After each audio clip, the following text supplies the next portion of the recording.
कैलाश विजयवर्गीय जी ने ये कहा कि आपको क्या बीजेपी प्रेसिडेंट की बातों पर भरोसा नहीं है। हम लोग उनके भरोसे पे चल रहे हैं। वही बात हो गई, तेरे वादे पर ना मरते तो क्या करते।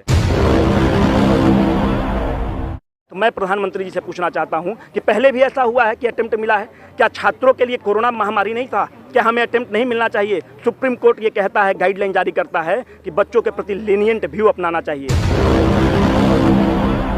दिल्ली के जंतर मंतर पे आज एक बार फिर से यूपीएससी का अटेम्प्ट जिन स्टूडेंट्स ने मिस किया था वो बच्चे आज फिर से यहाँ पे प्रोटेस्ट करने आए हैं। एक साल बाद फिर से ये लोग प्रोटेस्ट कर रहे हैं और पिछली बार भी इन्होंने बहुत ज़ोर शोर से किया था। हमने आपको इनकी पिछली बार के प्रोटेस्ट का भी वीडियो दिखाया था और इन लोगों ने पिछली बार भी जंतर मंतर पे प्रोटेस्ट जब किया था तो हम लोग यहाँ आए थे, इन लोगों से बात की थी, इनका मुद्दा भी सुना था। आज फिर एक बार हम इनसे मुद्दा सुनते हैं कि 2022 के अटेम्प्ट में इन्हें मौका मिल पाएगा या नहीं मिल पाएगा और इनके जो बच्चे हैं इनको आगे क्या इनका भविष्य होगा। भैया आप कहाँ से हैं, क्या नाम है आपका? मेरा नाम साकेत कुमार है और मैं बिहार से अभी आ रहा हूँ। जी, आप लोग पहले भी दे चुके हैं, इस प्रोटेस्ट को कर चुके हैं, पहले भी बात कर चुके हैं, क्यों नहीं आपकी बात सुनी जा रही? हम लोग अभी तक 9 प्रोटेस्ट कर चुके हैं। कोरोना की दूसरी लहर की वजह से हम लोगों का प्रोटेस्ट बीच में रुक गया। दूसरी बात, सुप्रीम कोर्ट में जब हम पहली बार सुप्रीम कोर्ट ने ये कहा क्या कि गवर्नमेंट बच्चों के लिए सरकार इनकी बात सुने, ये एग्जीक्यूटिव मैटर है, एग्जीक्यूटिव की पॉलिसी का मैटर है, हम लोग इसमें इंटरफेयर नहीं करेंगे। हम लोगों ने जब ये बात सरकार के मंत्रियों के पास रही तो डीओपीटी मिनिस्टर का उस समय कहना था कि नहीं, ये लोग सुप्रीम कोर्ट में केस हार गए, जबकि ऐसा बिल्कुल नहीं है। उसमें ऐसा लिखा हुआ था कि एग्जीक्यूटिव मैटर की बात है। दूसरी बार हम लोग वापस सुप्रीम कोर्ट में गए तो सुप्रीम कोर्ट में ने साफ कहा कि लीनियंट व्यू रखें। ठीक है, गवर्नमेंट छात्रों के लिए लीनियंट व्यू रखे और छात्रों की बात सुने। हम लोग उसके बाद सरकार के लगभग सारे जितने भी मिनिस्टर्स हैं, माननीय प्रधानमंत्री जी और अमित शाह जी को छोड़ करके हम लोग लगभग सबसे मिल चुके हैं। हमारे बीजेपी के जो प्रेसिडेंट हैं नड्डा जी, उन्होंने हमें ये भी आश्वासन दिया कि आपको अटेम्प्ट मिलेगा। और कैलाश विजयवर्गीय ने जब हमने ये कहा क्या कि हमें अभी तक नहीं मिल रहा है तो वहाँ पर उपस्थित कैलाश विजयवर्गीय जी ने ये कहा कि आपको क्या बीजेपी प्रेसिडेंट की बातों पर भरोसा नहीं है। हम लोग उनके भरोसे पे चल रहे हैं। वही बात हो गई, तेरे वादे पर ना मरते तो क्या करते। यही करते करते इतने महीने हो गए हैं लेकिन हमारी बात अभी तक नहीं सुनी गई है। हमारा ये 1 साल जो है वो बिल्कुल इसी तरह मांगते मांगते चला गया। और अब हम अगर इस प्रोटेस्ट के बाद भी असर नहीं पड़ता है तो अगला कदम आप लोगों का क्या होगा? जी, हम लोग देखिए, आप जानते हैं, इतिहास गवाह है, छात्र हित का जब भी हनन होता है छात्र सड़क पे उतरते हैं और छात्र जब भी सड़क पे उतरते हैं तो सत्ताएं तक बदल जाती हैं, मंत्रियों के पद तक चले जाते हैं। और हम लोग आज हम लोग यहाँ पर, आप तो पिछली बार से देख चुके हैं, आज हम लोग यहाँ पर 100-150 लोग हैं। हम लोग आज मार्च करेंगे और हम लोग तब तक नहीं रुकेंगे जब तक गवर्नमेंट हमें हमारा हक नहीं देती। हमने अपने अपनों को खोया है, अब हम लोग अपने सपनों को नहीं खो सकते।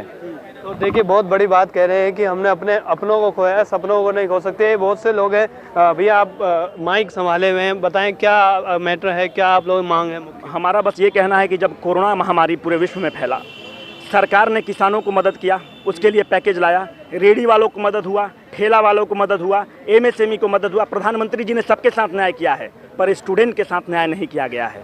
तो हम स्टूडेंट न्याय की गुहार करते हैं और प्रधानमंत्री जी से बस इतना कहना चाहते हैं कि प्रधानमंत्री जी, आप हमारे आबरू हैं, आप हमारे अभिमान हैं, हमने आपको बड़े प्रेम और मोहब्बत से चुना है, हमारे साथ तो न्याय कीजिए। हम तो ये नहीं कह रहे हैं कि हमें कलेक्टर बना दिया जाए, हमें नौकरी प्रदान की जाए, हम तो बस ये कह रहे हैं कि जो हमने मौका खोया है उसका परिमार्जन किया जाए, उसका जो क्षति हमें हुआ है। मैं आपसे पूछना चाहता हूँ कि बहुत ऐसे छात्र हैं जिन्होंने अपने पिता को खोया है, पिता का साया माथे से उठा है, वो अपने पिताजी का 13वीं करवाता कि जाकर एग्जाम लिखता, क्या वो they were not in the right bent of the mind to write the examination. तो मैं प्रधानमंत्री जी से पूछना चाहता हूं कि पहले भी ऐसा हुआ है कि अटेम्प्ट मिला है? क्या छात्रों के लिए कोरोना महामारी नहीं था? क्या हमें अटेम्प्ट नहीं मिलना चाहिए? सुप्रीम कोर्ट ये कहता है, गाइडलाइन जारी करता है कि बच्चों के प्रति लीनियंट व्यू अपनाना चाहिए। मैं प्रधानमंत्री जी से हाथ जोड़कर विनती करना चाहता हूं कि जिस तरह से रेडी वालों के साथ आप खड़े रहे, ठेला वाला के साथ खड़े रहे, उसी तरह फ्रंटलाइन वर्कर के साथ खड़े रहिए, छात्रों के साथ खड़े रहिए, क्योंकि हमें याद रखना होगा कि तुझसे पहले जो यहाँ तख्ते नसी था उसे भी खुद को खुदा होने का इतना ही यकीन था। तो देखिए, और भी लोग हैं। मैम कहाँ से, आप क्या कहना चाहेंगे? मैं डॉक्टर विद्या हूँ, मैं राजस्थान से हूँ।